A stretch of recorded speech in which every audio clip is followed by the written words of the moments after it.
See those bubbles? Yeah. See that slide mark? Yeah. Pretty sure I just slid into boiling water. My feet sting.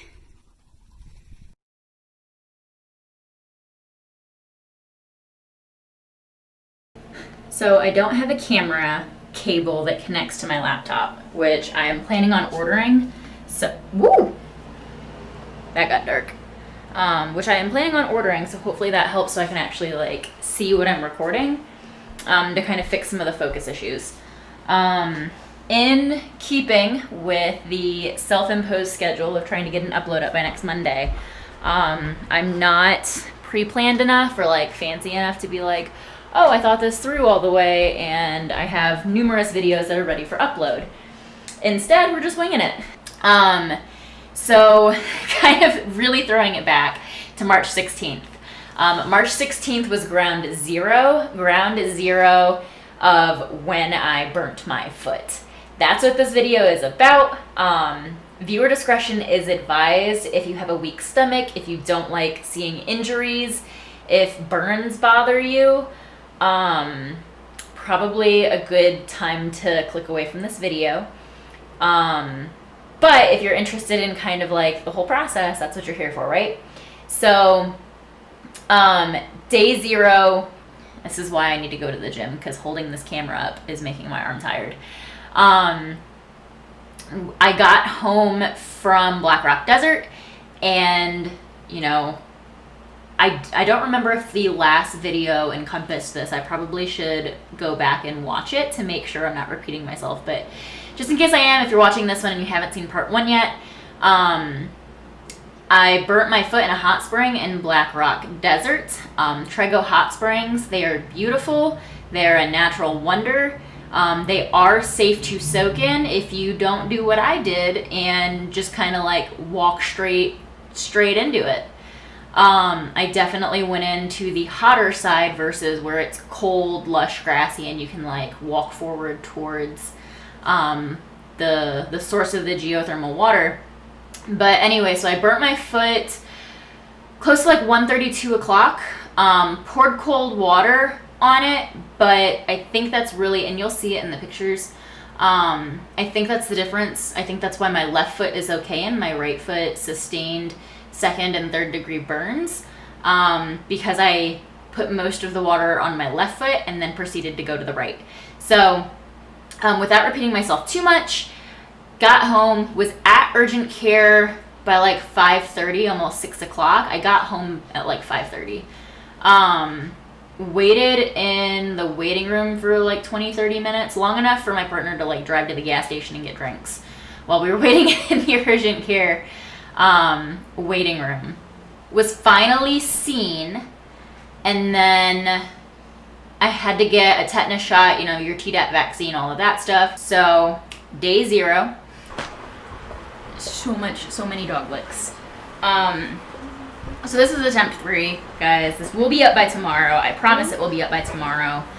But the continuity level might not be the greatest. I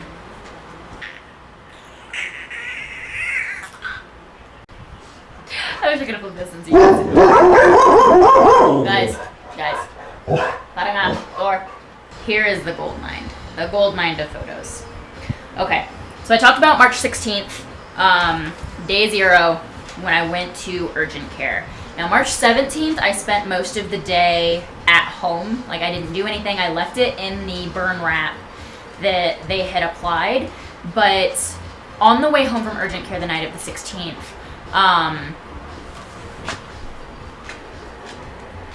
okay, just checking that we're recording. On the night of the 16th, they had wrapped it way too tight. So, piggybacking off of the tetanus shot, I don't want to throw urgent care under the bus. This was when coronavirus was first starting. And so when I went into urgent care, the primary practitioner that was inspecting my foot, she covered it in burn cream and told me, you know, I need to get a tetanus shot so that way, you know, I was taken care of from that end. And she was going to give me like a little goodie bag to go home with. In the goodie bag, there was supposed to be extra bandages, extra gauze, extra burn cream, like the medical grade burn cream. There was supposed to be things for me to take care of my foot.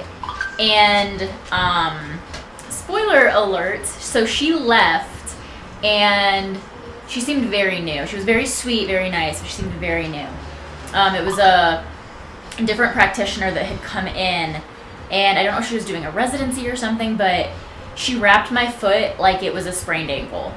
The compression wrap she used, it's laced with silver for greater antibacterial properties, but she laid that over the top of my foot and then just like wrapped it. I ended up leaving urgent care the night of March 16th without actually getting my vaccine. I had to go back in the next day because they charged me for it, but never actually gave me my shot. So I had to go in and get the shot the next day. Since I went in the next day, I didn't go back in on Wednesday. I was supposed to go in Wednesday because I was supposed to work Wednesday night. I was going to go in for a couple of hours, and they wanted to look at it before I put my foot in a shoe. Because I went in again on Tuesday, I said, screw it. I didn't go into work on Wednesday and then went to work on Thursday. Kind of getting that out of the way. The reason why I bring that up is because, one, the medical treatment was kind of all over the place. And again, not trying to call anyone out, because again, this was also the very beginning of coronavirus. So their resources were spread really thin, but it was a hot mess. I had to rewrap my foot not even 5 minutes away from urgent care. I had to loosen the bandages on the drive home. And so I went and got my antibiotics from the pharmacy, and we went home. Tuesday, the 17th, like I said, I didn't do anything. Wednesday, the 18th, again, I didn't do anything. March 19th, this is what it looked like the morning of March 19th. You can definitely see the discoloration, you can see the bruising, you can see some of the lines there. The black lines were likely from when I pulled my sock back up over my foot when it was initially burned. You can see both sides, you can see some of the blistering. So when I was at urgent care, I should say this, the primary care provider went in with a scalpel because when I came home, I washed my foot off. But the blistering that had happened had sealed over some of the mud that was on there, and so I had dirt and debris from the muddy floor of the hot spring under the blistered skin. So she took a scalpel, cut off the blisters to clean out the muddy bits, and then the blisters reformed again over top of it. So that's kind of what you can see here. You can see where she cut it to clean it out, and then you can see the skin where she had popped the blisters to try and get inside of it. March 20th, this is gnarly. Like the swelling, you can see the swelling here. This was me when I got home from work. So I went to work, I wore a steel-toed shoe, I kept the shoe as loose as possible, I didn't tie it, and I really didn't move a whole lot while I was at work. And then you can see it the following morning when the swelling went down. The biggest thing with that first week was going into work was tough. I'll just put it that way. Waking up in the morning, like the skin was like needles and knives. Like I couldn't put pressure on my foot because of the level of pressure built up in my foot and like just the tightness of the skin. Trying to get out of bed after standing all day and working, the hours that I work, like that was hard. That was a whole like mental game about like going in to help manage through the initial start of coronavirus and taking time off to let my foot medically heal. This was probably like the worst timing to get that burn, but it is what it is. I still went into work. That first week I just scooted around a lot on a stool. Didn't do a whole lot of walking. Got a lot of paperwork done though, so that's positive. So fast forward March 23rd. At this point, I was no longer wrapping it. The first week I had it fully wrapped. And I was kind of alternating between like, should I wear a sock, should I not wear a sock? But I had my shoes really, really loose. Going into that following week, especially over the weekend, I let it air out as much as possible. I tried letting it breathe. I kept it coated in Neosporin. Again, I didn't have burn cream, so I just was using Neosporin. And around the 23rd, you can see here the texture starting to come up. The blisters are starting to appear. The 24th, you can see it. There's a bunch of micro blistering there, and then you can see the larger blisters coming up. And as the 24th progressed, this first one was taken in the morning. As the 24th progresses, you can see the fluid rising to the surface. The color is deepening. The blisters are swelling. They're getting bigger. The next benchmark date is March 26th. March 26th, that is Thursday, day 10. This was return to work. So we are into week number 2. Like the first initial week is done. We're into week 2. This is my second week at work. I stopped wrapping it this week. Instead, I cuffed my pants, as you can see in the photo, and tried letting it air out as much as possible. This is the week where, if you've ever heard of Hell's Itch, if you've ever had any type of burn injury, this is when that started setting in. I can't really put it into words other than like a deep-seated itch. Like if you've had a really bad case of poison oak, not poison ivy, poison oak or poison sumac. That is what like this is, but it's like under the skin. Like I woke up in the middle of the night during this work week scratching my skin raw before my brain realized what I was doing. I started using veterinarian grade lidocaine spray. It's lidocaine spray that I had for my puppy. And I started using that on my foot to try and numb the itch away. Other than that, the pain at this point wasn't bad because the itch is what was really getting me. As you can see, especially in this photo, I started tying my shoe again, enough so that way it wouldn't slide around on my foot. The first week, I was kind of like sliding my feet whenever I needed to walk. Stop. The second week, I was actually able to walk. I definitely still had a limp, but I was able to pick my foot up. So March 27th, you can see this photo. This photo was taken in the morning. And then here we are during. So this photo was actually taken mid-shift at work. It's really shiny because I have my sock on. You can see the difference though. So the top of my foot had more cold water poured on it than up the side, especially along the inside of my foot where I was like kind of splashing what little bit was left in the jug. The top of my foot was definitely burnt, but the lidocaine and the Neosporin was getting absorbed into my sock. You can see the shine. The shine is the Neosporin, but throughout the workday, I was having to respray it down with lidocaine because of the itching. Like I couldn't focus. So in the middle of work, I'm like stripping down, like spraying down. And then March 28th. So this photo was taken before I went into work, and you can see the difference in the texture of my skin. The top of my foot, where it's really starting to lack that hydration, but the skin isn't as deeply like burned. That is like really wrinkly looking, and then you can see the top, there's a lot more Neosporin soaked into it, there's a lot more creams soaked into it, but it's definitely worse. Later on that workday, I took this picture in the middle of work on the 28th. You can tell I've got my socks, I've got my shoes on, but you can see that color is like almost a plum purple. It is still like seeding in, and it's healing. That's what that itch is. The itch, thankfully, is a sign of healing. But the color went from like that speckled, like you almost couldn't see anything, to this. Fast forward, the next photos I took were the 30th. March 30th was the very first day of week 2. That's day 14 of the burn. So this was 2 weeks later, it finally started to peel. The 31st, now we're talking a little after 2 weeks in, was the very first time that I actually took the dogs for a walk. You can see the blistering that's in there. You can see kind of where it's rubbing.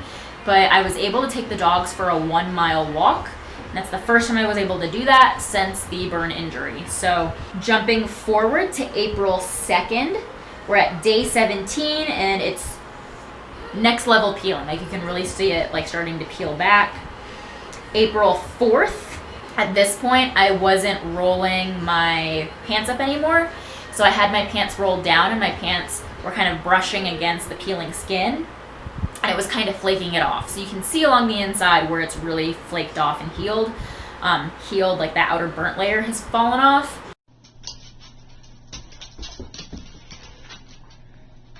Some people pay hundreds of dollars, if not more, for pure exfoliating foot peels like this.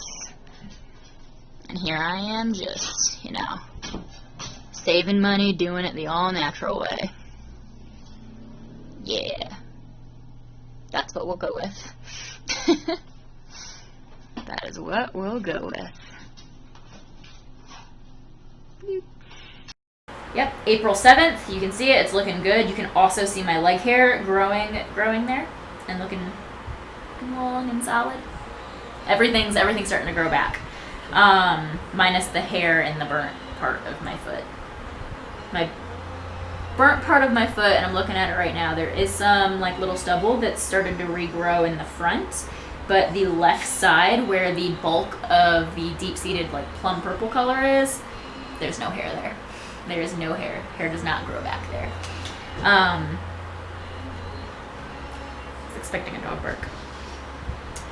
The next kind of benchmark day was day 30th. Day 30th? Day 30. So day 30 was April 15th. We went hiking in Hidden Valley. That was my first time going hiking since the injury. It's a month in, but I did do some recording the following day because of how my foot felt, and I'll insert that here. Okay, so we are almost 6 weeks in. I just got out of the shower. My skin is super, super tight around my ankle.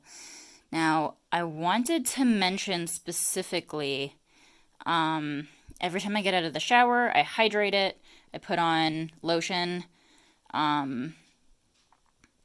all of my fancy, Hawaiian tropic lotion. Because, if it's good for a sunburn, it's good for a foot. The issue with it right now is it's Wednesday. I took the dogs for a hike on Monday, and my left foot was fine. My right foot, this was the first time I've tried running since week 2. Since week 2 or week 3. And I tried running on the way back because it was a lot of downhill. And my ankle, I was going to say foot, but it was mainly my ankle. I was experiencing a ton of pain, right up through here, and particularly in here, when I would try to run. And I just figured, maybe it was the shoes I was wearing. I didn't tie the tennis shoes super tight. They're pretty thin shoes that I usually just use for walking the dogs. But my, ankle area, the area that is affected by the burn, is so sore and tender. Stretching it this way, this is about as far as I can go before it gets really tight here. And going back that way, it's not, okay, that's where it hurts. But it's all of the muscles from here on down are super tender, and I'm curious if the burn actually weakened the muscles in my foot, because my left foot is perfectly fine. My right foot has been super achy.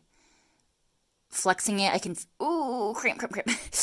Flexing it has been stretching along the top, but it's a lot of the side, and I don't know why. April 18th, it's starting to look solid. All of the extra peeling is off. It's pinky purple, you can see there, but it's good for the most part at this point. It's completely healed. April 30th, my first day back to work. I kind of alluded to this in my last video, how I was called back kind of in the middle of all of the chaos going on. May 2nd, we took the dogs out to Lemon Valley.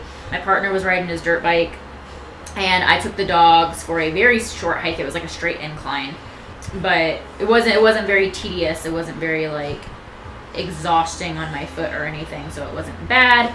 And then lastly, the video, May 4th, week. I just can't win.